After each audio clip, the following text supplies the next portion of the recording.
So for all of you who are here, we're going to go ahead and get started, and I'm sure there will be additional people trickling in. Welcome back to our series. Our team is very grateful you're here. This is our final session of the spring semester, and we'll look forward to a new round of sessions this fall. You can find our updated programming, including dates for our women's programming and a new newsletter on the web. Google Greenberg Bladder Cancer Institute, and you'll find us. Our team hopes that you have an enjoyable and safe summer. And if there's anything we can do for you, we're only an email away at bladdercancer@jhmi.edu. I'm grateful again to all of you for joining us today for a conversation with Dr. Amin Herati. I hope you allow me the chance to provide a brief introduction. Dr. Herati is an assistant professor of urology at the Brady Urological Institute and leads our efforts in male infertility and men's healthcare. He graduated from medical school at the University of Missouri, Kansas City School of Medicine and did his residency training at Long Island Jewish and completed his fellowship at Baylor College of Medicine in Houston. His research interests include decoding the genetic basis of male infertility, investigating the impact of referred pain from peripheral nerves to the bladder, and characterizing the effects of low testosterone on prostate inflammation and on PSA screening. What is even more impressive is his reputation for being a tremendously warm and engaging person, fantastic bedside manner. His patients tell us that his approach always makes them feel like they are on his team, working to get them back to wellness together. Dr. Herati sees patients here in Baltimore. Amin, welcome and thanks for joining us. For having me. It's a true honor to be invited to speak to you guys, and this is a topic that I think doesn't get enough attention, so I certainly have really learned from putting this talk together. This is something that really isn't at the forefront of most urologists' minds, and I think it's a really important topic, and it really uncovers a lot of important aspects of survivorship that is germane to bladder cancer health. And I will go over a lot of the details. I think that will touch upon the important facets of it, but I'm not going to go into significant detail. And I'm always happy to connect with any one of you guys afterwards if there are any follow-up questions. Okay, with no further ado, I have no relevant financial disclosures relevant to this talk. And the goal of this talk, as I mentioned, is to discuss what male and female sexual dysfunction is, and relate that to bladder cancer and how bladder cancer therapies, the diagnosis and the therapies can affect the sexual function of male and female sexual function. And then Hopkins has been at the forefront of innovative surgical therapies. And in fact, one of the most important discoveries to come from nerve preservation and sexual function preservation comes from Dr. Walsh here at Hopkins. And so we'll touch upon those findings as well. And then we'll go through some of the therapies that are available for the treatment of sexual dysfunction. So if we look at the scope of the problem, nearly 83,000 adults are diagnosed on an annual basis with bladder cancer in the US. And if you look at the magnitude of survivors in the US, it's estimated that over 580,000 survivors are currently living with bladder cancer. And as we refine our diagnostic techniques and our therapies, we're extending the survival for diseases at various stages and prognoses. So we're improving the therapies and allowing more people to shift their mindset from surviving to survivorship. And one of the central themes of survivorship is sexual function. And as we think about the aspects of quality of life, sexual and reproductive health often keeps a high priority in preserving quality of life. If you look at the patient-reported unmet needs of bladder cancer survivors, in this study from 2014, it was published in the Journal of Urology, the researchers looked at this was a patient-reported narrative of what patients reported were the most important unmet needs at various time points, at the time of diagnosis, immediately after the surgery, and 6 months after. And they classified the 6 months after as a survivorship period. And the top 5 unmet needs were, 4 of them were relevant to sexual function. The categories broadly were treatment, how it affected sexual function, how the patients would or would not have changed their decision about the treatment they received if they knew about what their sexual function would have changed or how it would change.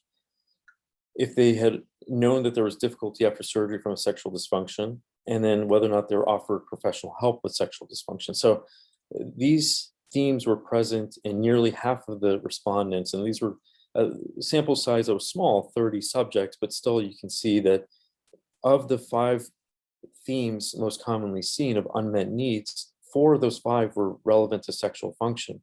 And then within those unmet needs, the themes within those themes were for the treatment of sexual dysfunction was the people reporting erectile dysfunction, lost desire for sex, libido, vaginal dryness, changes in their anatomy. One patient reported curvature of his penis. And then patients were reflecting back on the problems that stemmed from these sexual dysfunctions and had talked about the fact that these problems with sexual dysfunction had paved their way into intimacy problems with their spouse and partner.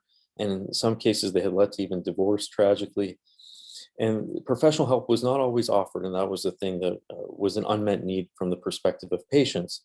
When you look at the fact that there are resources out there, but patients ultimately need to be pointed to those resources so that they can obtain those resources and get the help. So if you look at the impact of bladder cancer at various stages, we have muscle invasive and we have non-muscle invasive. So in the case of non-muscle invasive, we typically manage those with endoscopic therapies, and one wouldn't expect as much sexual dysfunction to arise from endoscopic therapies. However, in this study from Baylor College of Medicine that was led by Dr. Lerner and Dr. Goltz, of 143 non-muscle invasive bladder cancer survivors, they were surveyed on their sexual activity, their interest in sex, physiologic symptoms. And the average age of respondents was 65, and 3/4 of the respondents were male and 23% were female. But almost 40% of them reported sexual inactivity after the diagnosis of non-muscle invasive bladder cancer. And for those who were sexually active, 60% of them had reported erectile dysfunction, 62% of them had reported vaginal dryness. And a very common theme that I wasn't expecting to find, but was reported in the study, was that there was concerns about exposing the partners to treatment agents. So as they were getting chemotherapies in their bladder, BCG, there was concern about passing that agent to their partner. And what was more shocking was that these patients were living with these problems and insecurities without disclosing it to even their own partner. So when asked how often they had discussed their concerns with their partner, only 20% of them had discussed those findings with their partner. And it can basically shine light on the fact that a lot of these patients living with even non-muscle invasive bladder cancer, where we haven't even gone into the therapies that are really disruptive to sexual function, even at the diagnostic and endoscopic level, you're getting a strong signal for sexual dysfunction. And these patients are oftentimes living in isolation and not really talking about their bladder cancer or sexual health needs. So the take home from this was that 50% of patients reported to some degree that they had sexual dysfunction, and 2/3 reported negative impact on their relationships. And again, this paper mirrored the findings of the other paper, that there was lost intimacy and divorce in some cases. And in a paper published here at Hopkins, this was led by Dr. Bivalacqua and authored by Natasha Gupta. This was a survey study of oncologists who were in the organization called the Society of Urologic Oncologists, SUO, with the intent of uncovering the patterns of counseling for patients as they're undergoing radical cystectomies. The survey was sent out to the SUO members, and 140 urologists responded. And what we found was that when you look at the response rates and the, my apologies, if you look at the number of times that the respondents said that they surveilled the baseline sexual activity, for the most part, the males were not asked about their baseline sexual activity, about 10%, but women were not asked about 20% of the time. So at a baseline sexual function counseling level, we're not even asking about their sexual function and sexual activity at baseline, which was shocking, but it's something that is a common motif in a lot of sexual health visits and sexual medicine. And we've published papers also from the Brady talking about the disparities in asking about orientation of sexual health needs. When we look at other factors relevant to sexual health, what we see is that for the most part, we're doing a poor job of asking about baseline sexual dysfunction with the difference between male and female. We're not really talking about the risks of the postoperative sexual dysfunction, again, in disparate amounts between male and female. And as far as offering nerve-sparing approaches to protect patients from some of the harmful effects of a cystectomy, for the most part, members of the SUO were not offering these nerve-sparing approaches, or not even counseling the patients on these approaches to women, and also not to men 35% of the time. But more concerning was the fact that 70% of the time that it was not being offered to women. So what were these were the three salient findings. What were the limitations and the barriers to sexual health counseling?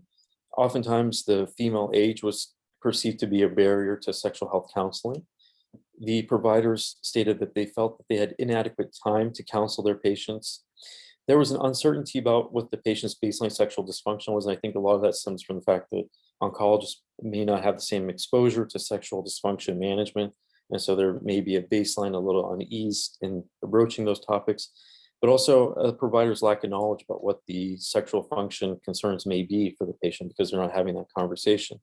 So that is something that I think certainly needs attention and needs to be worked upon in order to improve these barriers and take them out so that patients can have more uniform access to care and remove the disparate care that's currently there. I mean, are you okay taking questions in real time, or would you like to save them for the end? Happy to do either one. If I Okay, have a question now, I'm happy to take that now. sounds good. So we have a question from Neil. So for cancer patients undergoing cystectomy, what are the criteria for, if any, for considering preservation of the prostate and seminal vesicles in men, or uterus, ovaries, and anterior vaginal wall in women? So the criteria would be how invasive the disease is. So if the disease is locally confined and the urologic oncologist counseling the patient feels that the nerves can be spared and there is the preoperative sexual function intact, then that discussion can be held on the pros and cons of preserving the nerves. The question about whether or not the prostate, seminal vesicles are preserved, that has been evaluated and is not one of the patterns that we have here at Hopkins. It's been largely abandoned due to the potential for recurrence of the bladder cancer in the prostate. And we've seen that, we've attempted it. Some of our urologic oncologists here have tried to do prostate sparing in order to preserve ejaculation, preserve erections, but the recurrence has deterred us from continuing to offer that. And then from the female side, it again depends on the extent of the disease and how well the nerves can be spared. We'll talk about where the nerves are relative to where the disease is. Thank you. Questions? Okay, in that case, I'm going to keep going. So when we think about male and female sexual health, we oftentimes simplify and say, you know, men can be very straightforward and easy. There's one switch, and then women, there's a lot more knobs and dials. But ultimately, there's not as big of a difference if you think about how sexual function occurs. The theory of sexual function stems from the 1970s from Masters and Johnson, who had a 4-cycle response where there's initially a desire and arousal, and that leads to excitement or plateau where there's sexual activity, and that comes to a point of orgasm or climax, and then there's a resolution and recovery period. So that typically that cycle will be present for males and females, and we'll come back to some of those terms. But let's put that in a different way, because that can be very difficult to wrap one's mind around. So think about sexual response as getting in a car and driving from point A to point B. For sexual function to occur, there has to be the desire and arousal to get from point A to point B. So for patients, if the desire is not there for them to get in their car and to go, for example, to the market or to the grocery store or mall or wherever, then they're never going to get in their car. And that's akin to sexual function. So if their desire is not there to be sexually active, then it's not going to happen. And the rest of the functions downstream are less important. And things that can be disruptive to desire and arousal, depression, anxiety, body self-image, which is something that we'll come back to later on as patients are recovering from their radical cystectomy and urinary diversion. they have body image issues, there's urinary control issues. So all those can play into body image and how the patients perceive their body image, and that can add to anxiety and stress. Hormone imbalances can also affect desire, and we'll talk about some of those as they are relevant to male and female sexual dysfunction separately. But we'll leave it just endocrine disorders and hormone imbalances as they can affect desire and arousal. So once somebody decides that they want to drive somewhere, they get in their car and they put their key in the ignition, unless they have a Tesla, and then they turn the car on and then they can drive their car. The activating the key in the ignition is equivalent to the nerves that go from the spinal cord. So as the signal goes from the brain down the spinal cord through the peripheral nerves, the nerves will spark a signal, and that will be the initiation of the sexual response. And that's on males and females. So the nerves that are called the autonomic nerves will go and release a signal that will start the erectile process for men. And also there's clitoral engorgement that's analogous to the erectile process in men and women. But if there have been surgeries, radiation that is disruptive to those nerves, then that key is not going to go in the ignition. And you're going to have problems in case of males, to make it easier to understand, obtaining erections, or in females, problems with diminished clitoral engorgement. And the same thing can be seen not just with pelvic surgeries and radiation, we see it in diabetes, any other neuropathy, vascular flow insufficiency. So when you have problems with arterial flow, then you can have also problems initiating the process of erection.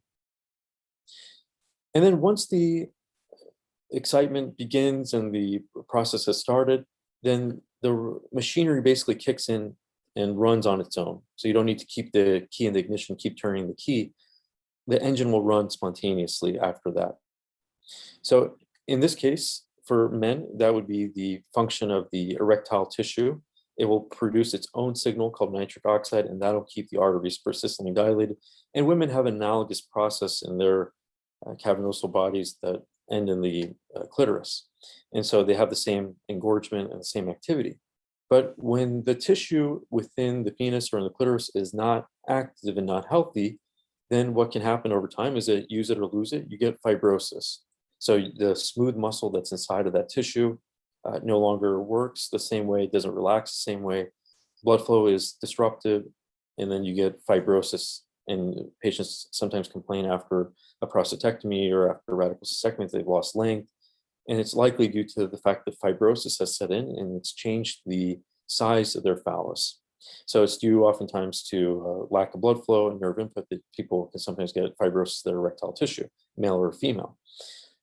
We also see disorders of the quote unquote engine whenever there's a hormone imbalance or metabolic disorder. So whenever somebody has diabetes, for example, their blood vessels within the erectile tissue doesn't release the same amount of nitric oxide, and they can't persist the erections in the same way that one would if they didn't have diabetes. So these are all considerations that we have to think about independent of the bladder cancer therapies, independent of their other treatments, that we also have to think about the fact that patients are humans and they can have exposure to other conditions as well, secondary. And so in this case, engines can either be new and pristine, or they can be a little rusty, in this case, with fibrotic tissue on the inside. And I'm not aware of an analogous female condition, but I'm sure that it just hasn't been studied to the same extent, and it likely exists. But in some cases, for male erectile dysfunction, we have a condition where the veins leak blood, and that's called a venous leak or corporovenous insufficiency. And the underlying cause of that is oftentimes hormone imbalance. If somebody has low testosterone, they can have problems maintaining the blood in their penis, or if they have structural problems in their penis, such as something called Peyronie's disease, which is scar tissue of the penis, then we see the changes. But most relevant in the post-radical cystectomy and changes in the system, you'd expect to see potentially hormone imbalances kick in that situation. But this would be the leaky veins within the erectile bodies. If you've heard anybody discuss that, then that would be the condition that one would be talking about, would be the leaky veins. But it'd be equivalent to somebody putting a gash in a tire. It doesn't matter how much air you put in that tire. As soon as you reinflate it, the air will go out again, and you're not going to be able to move your car from point A to point B. So all these time points in the process are helpful in thinking about sexual function, male and female, in order to understand how the process can get disrupted. So it can either be at the problem of where the key goes ignition, in the way that the engine functions, in the way that the tires are inflated, or in the way that the mind perceives the situation and their comfort. And in some cases, on female side of the recovery from bladder cancer surgeries, radical cystectomy, we oftentimes see other changes as well that can lead to potential sexual dysfunction that are not seen on the male side. And the same way we have difficulty maintaining erections on women, you can have issues with vaginal dryness, and that can be due to changing hormones such as menopause, and that can be either from age or as a result of the surgery. So what are we as urologists doing to preserve sexual dysfunction? One of the most important discoveries of urology in the last 3 or 4 decades, arguably, is the identification of the neurovascular bundle that Dr. Walsh identified, and that really helped expedite the sexual function and continence of men undergoing prostatectomy. But he also applied that same knowledge to patients that have bladder cancer. And in 1987, Peter Schlegel and Dr. Walsh did anatomic dissections of 9 cadavers, and they identified where the pelvic plexus that carried those important autonomic nerves that initiate the erectile function, the key and the ignition, identified them in the lateral wall of the rectum, and then they converged as cavernous nerves on the backside and on the backside and to the sides of the prostate. And then they reviewed the records of 25 men who underwent a radical cystectomy, all with negative margins. But when they looked just at the potency aspects of it, 83% of them were potent. And here's a figure showing the rectum, and you can see the bladder and the prostate, and these are the seminal vesicles. So the nerves, this is the patient's head is down where my arrow is, and then urethra is this way, so this is towards the feet. And what you see is that these nerves can be spared by going alongside the seminal vesicles and then using the capsule of the prostate to continue that nerve sparing approach. But bladders and prostates can be removed using this approach, and the sexual function can be preserved. And the same can be applied to the female radical cystectomy, and the same process was undertaken, and this was by Dr. Stenzel, who used, again, an anatomic dissection of cadavers and identified the neurovascular plexus, and in this case on the lateral vaginal walls extending to the urethra.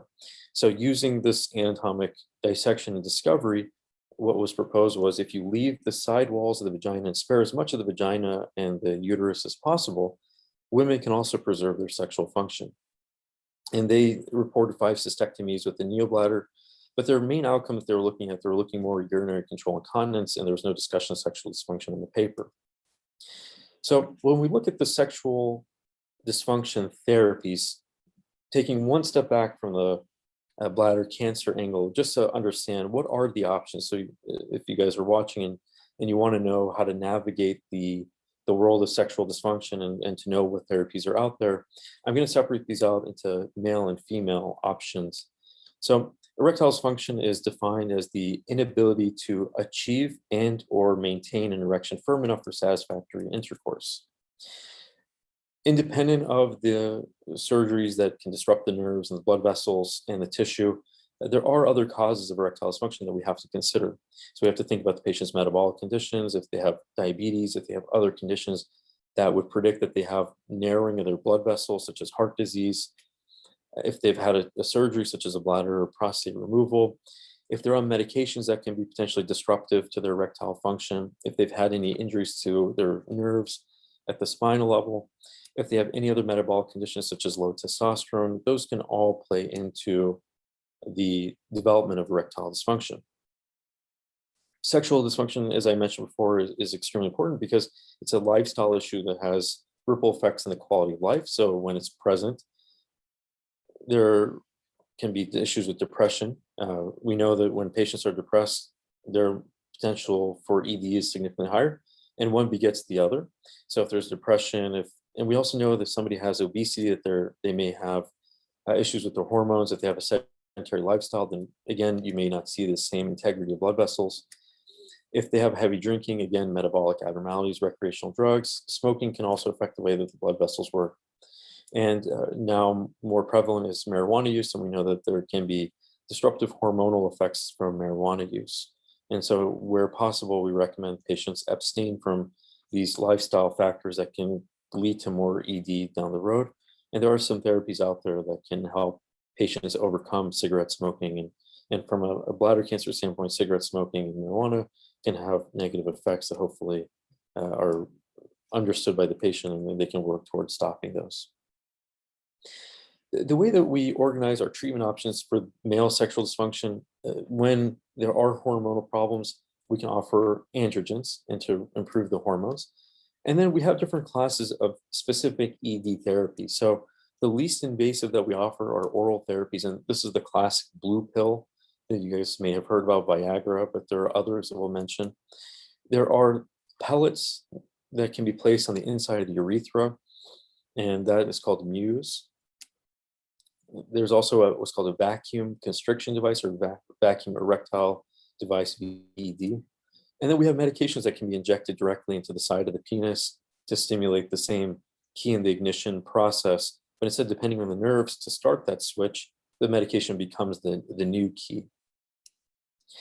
And when all else fails, or if the patients don't want to dabble in these other therapies and they want to get something with a little bit more predictability and consistency, then we offer the penile prosthesis.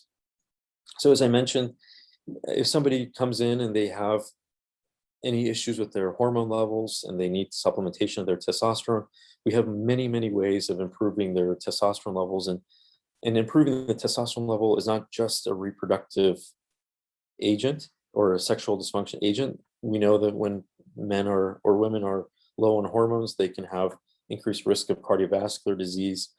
For men, if they're deficient in testosterone, we know that their bones can be weaker, that they have a higher risk of developing metabolic syndrome with elevated cholesterol, and also the effects on sexual dysfunction. So when patients come in with diagnosed low testosterone, then treating that is beneficial. Giving people testosterone who have normal levels, the data is much more controversial, and the data doesn't support using testosterone therapy in that situation, but only when people are deficient. So the central process, the way that the engine functions and the efficiency of the engine is tied to the testosterone levels. So if testosterone levels are depleted or insufficient, then the engine is not going to work as efficiently. And men with low testosterone will have a diminished response to Viagra-like drugs. In the same way that I had mentioned that the engine is tied to testosterone, when the engine has more gas in its tank and you optimize efficiency, medications like Viagra can keep the engine running longer. But if you have low testosterone or low fuel in the tank, it doesn't matter how much Viagra you give, it won't have the same response. And we know that as we improve other health problems, including when we replace testosterone replacement, that we see better responses with medications like Viagra, Cialis, and Levitra. And to help you guys understand what goes into erectile dysfunction and what is erectile dysfunction, these are caricatures of what the erectile bodies look like in the penis. On the left side of the screen, you see a flaccid penis. On the right side, an erect penis. There are arteries that run on the inside of the penis, and these arteries will dilate with sexual arousal and with that key in the ignition.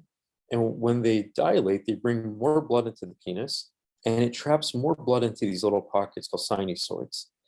As the blood fills, the cylinders inside the penis, and there's two of them that are paired called corpora cavernosa, as these two expand, they collapse the veins on the periphery of the cylinders. And as these veins compress, it traps the blood in those cylinders.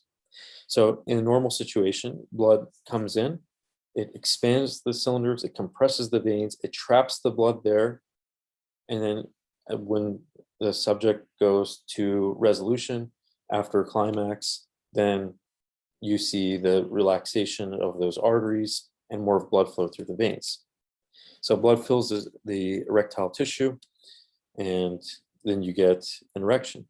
Now, what can help in improving the dilation of those vessels, we have medications that are called phosphodiesterase inhibitors, and the classic one is sildenafil Viagra. And then we also have others such as vardenafil Levitra and tadalafil Cialis. Cialis and Viagra are the more commonly available. Levitra is a little bit tougher to get. The benefits of Cialis over the other two medications that it doesn't need to be taken on an empty stomach. You can take that with food. Viagra must be taken on an empty stomach in order for it to have a more pronounced effect. And that's something that is sometimes lost in our counseling of patients, is that these medications really need to be on an empty stomach for full effect. The duration of the medical therapies is also different between the two, and there are reasons that we would prescribe one over the other, but that's beyond the scope of this talk.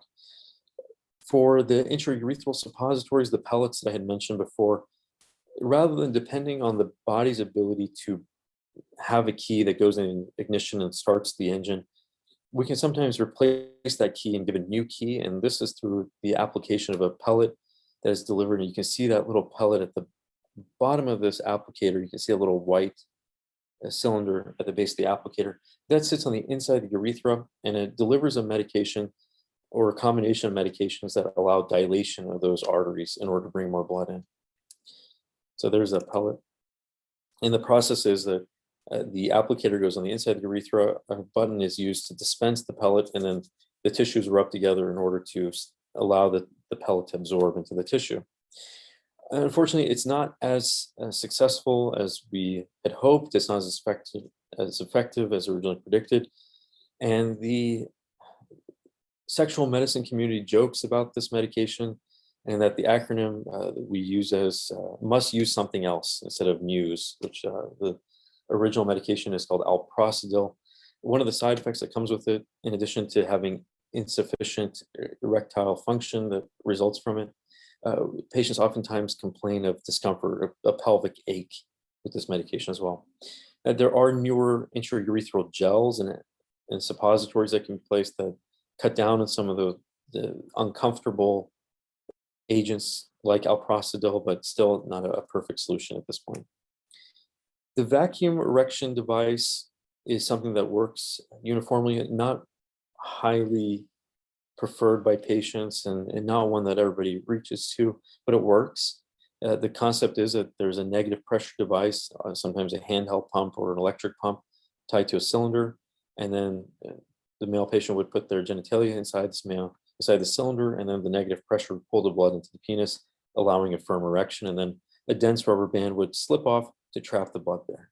And they would be able to keep the erection for about 30 minutes, and then take the constriction band off after completion of intercourse, or 30 minutes, whichever comes first, and then be able to use that again the next day. So it's a renewable device that it works uniformly, but it's not highly liked because of the fact that the cylinder has to sit at the base of the penis and get pressed against the skin. That can sometimes be uncomfortable. So this is a picture of what that looks like, and there are different types of cylinders and constriction rings that we have. In cases of a prostatectomy, we use it to improve the oxygen delivery. It helps keep the penile tissue on stretch, and it decreases the amount of shortening that's there. Likely the post-cystectomy will likely have the same response to keep the blood flow going and to prevent the shortening of the penis and some of the changes that are seen post-cystectomy. And it's recommended to be used in the post-prostatectomy setting very early, and we recommend it in the post-cystectomy setting as well. And what else fails, it works. The injection therapies are another option, and if those of you who've had a cystectomy and you've been dealing with erectile dysfunction as possible, you may have been recommended one of these therapies. This effectively is the replacement key in the ignition, and there are different medications that can be injected directly into the chambers that fill with blood, the corpora cavernosa. We have edicts, alprazolam, again, largely abandoned as a solitary medication due to the discomfort associated with using it and the pelvic ache and the congestion. And we were able to dilute it by giving two other medications alongside to account for some of the dilution. Phentolamine and papaverine will also allow dilation of the blood vessels. And this is a picture of what a Trimix injection kit looks like and the medications that go in it. The benefits of, again, minimizing the alprazolam is that you get less pain, better efficacy, and it's about $3 to $5 per injection, depending on where the medication is obtained. And the most common side effect, despite the fact that we're adding other agents in to minimize the amount of PGE1 or alprazolam, there still can be some pain associated with the injection. some scarring from the needle puncture. If an erection lasts more than 4 hours of this medication, then that may require a trip to the emergency room to have another doctor add another medication in to decrease the blood flow in the arteries and bring the erection down. And then you can sometimes get what's called a hematoma, or collection of blood under the injection site. And the most common reasons for discontinuation of these medications that is sometimes a little burdensome and not very spontaneous to have to go to the fridge, pull up a medication, inject into the penis, and wait for 10 minutes. So the erections may not be satisfactory, there may be discomfort, but also the lack of spontaneity with it is a very common reason for discontinuation. And then we have the option that predates the oral therapies, and that's the inflatable penile prosthesis. And this is what that looks like. It's a 3-component system with 2 cylinders that sit on the inside of the penis called the corpora cavernosa, and these are the cylinders. And these have a hydraulic system that will increase and decrease in the amount of fluid within them. And the fluid shunts between these cylinders and this reservoir that sits in the pelvis. And it's controlled by a little pump that's in the scrotum. And there's a pump that activates and a little button that deactivates. But once this button is pressed, fluid goes from this reservoir in the pelvis and it shifts the fluid from the tubing into the cylinders where the cylinders become rigid. And when sexual activity completes, a button is pressed and all the fluid reverses direction and goes back into the reservoir. If you look at the satisfaction rate with this, there's a very high satisfaction rate for the patient and partner. And there are some side effects that are important for patients to know about, and we counsel patients extensively about these because once you go to this step, you effectively burn the bridge of some of the other steps. So it's really important that this is considered a not necessarily an irreversible step, but it takes some other options off the table. But we counsel them on the potential for discomfort afterwards of the device, either not inflating or not deflating appropriately, something called autoinflation, where it inflates on its own, although that's become extremely rare. Infection is one of the most worrisome complications associated with these devices. So these are the cylinders, the reservoir, and the pump in the scrotum. If you look at the satisfaction of these therapies, what you see is, and this is for erectile dysfunction across the board, not specific to the bladder cancer survivor. This is just somebody with erectile dysfunction. You see that for the most part, oral therapies are, patients are satisfied about 50% of the time, whereas with the implant, the satisfaction rate goes up to 90%. And a lot of it has to do with the spontaneity of the device and also the ability to keep the device as active as long as one wants, and then to deactivate it whenever they're done. So you see 40, 50, and over 90%.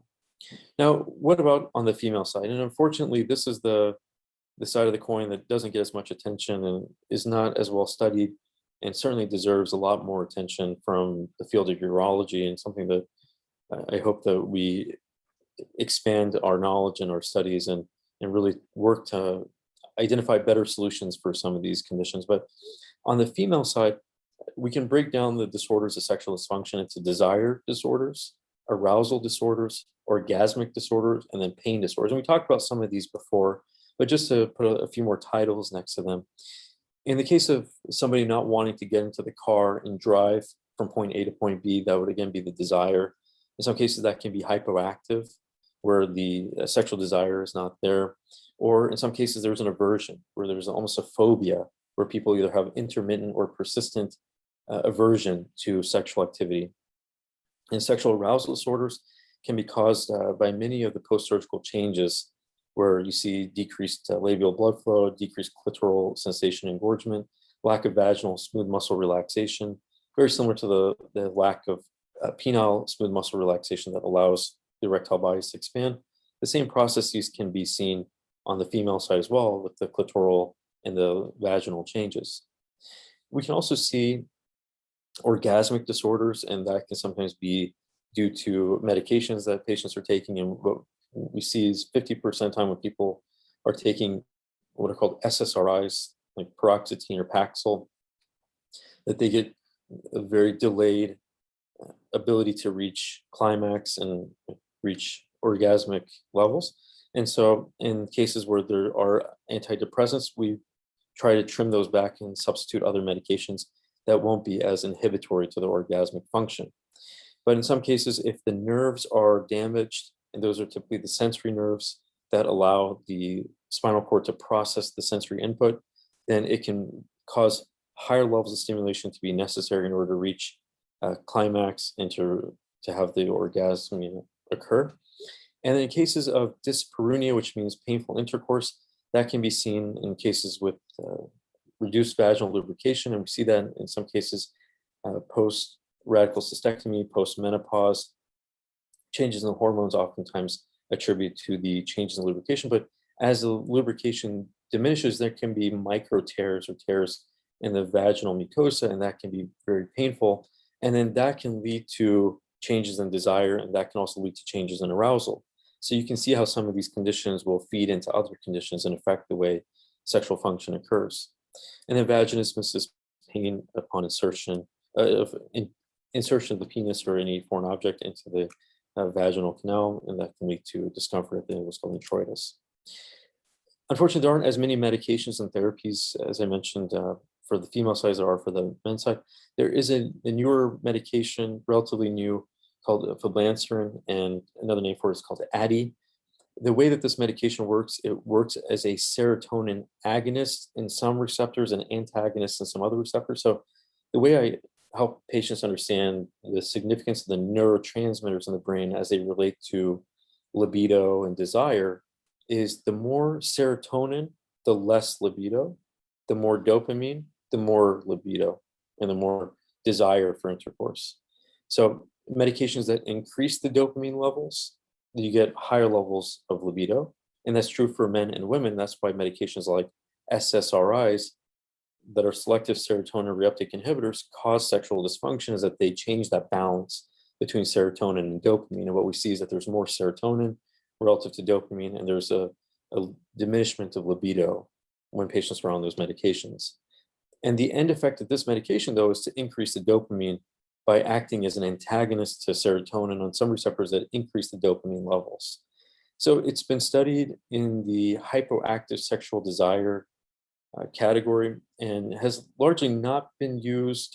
There are some concerns about the use of alcohol and patients that may syncopize or may lose consciousness when they take these two medications with more than 4 glasses of alcohol, and that is a concern due to the potential for alcohol to be mixed with sexual activity.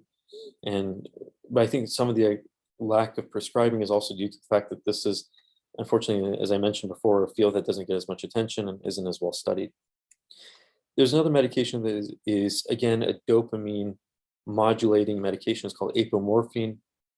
It's also used for Parkinson's, since Parkinson's also has abnormalities in the dopamine level. And it's used in the management of hypoactive sexual desire and arousal disorder. So as dopamine levels increase, desire and arousal improve. And then one of the most commonly used therapies that we have for female sexual dysfunction is estrogen replacement. And that can come either through oral application, dermal patches, vaginal pessaries, estrogen tablets, creams, jellies, and they help decrease the discomfort associated by increasing the lubrication, but also replacing the hormones can have enhanced mood and desire, leading to more frequency and easier time reaching orgasm and climax. It also improves clitoral and vaginal sensitivity, and as I mentioned, improves lubrication and improves desire as well. So it's one of the most commonly used therapies that we have for female sexual dysfunction, but hopefully more to come and more awareness of the mechanisms that cause female sexual dysfunction so that we can tailor more therapies similar to what we have for the male side down the road. So with that, I'll take any questions and I appreciate your attention. Thank you.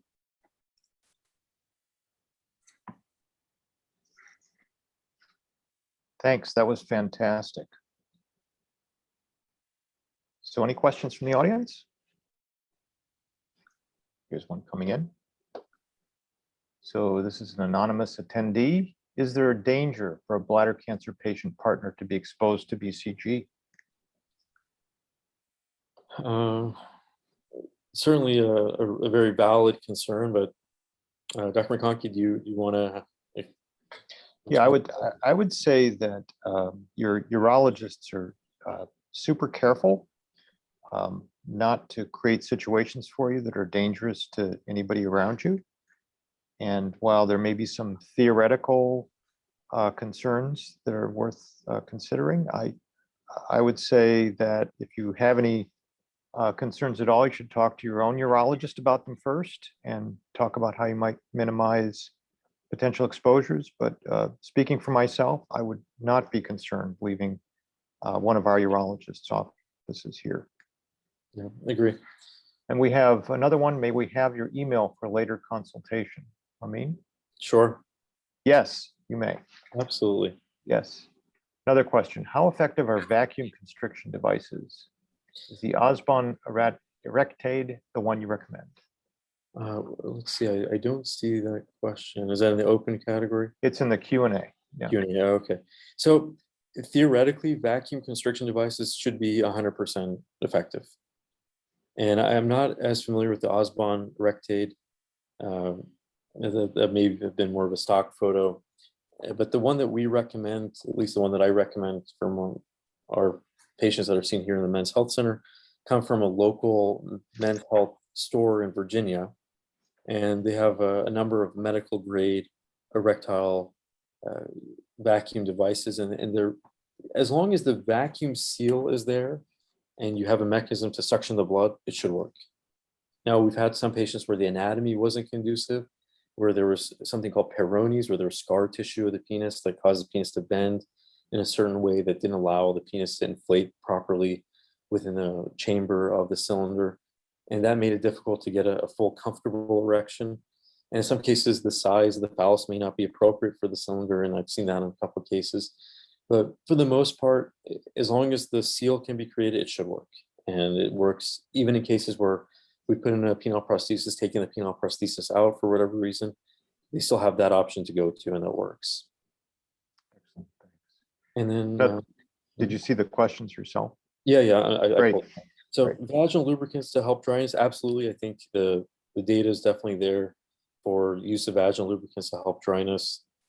And I don't typically prescribe vaginal lubricants because I'm a little bit more on the men's health side, but we do have a colleague named Dr. Marissa Clifton, who is our women's health director, and I oftentimes will have patients connect with her as well if there are concerns on the female side, where they can talk to her about the pros and cons of lubricants.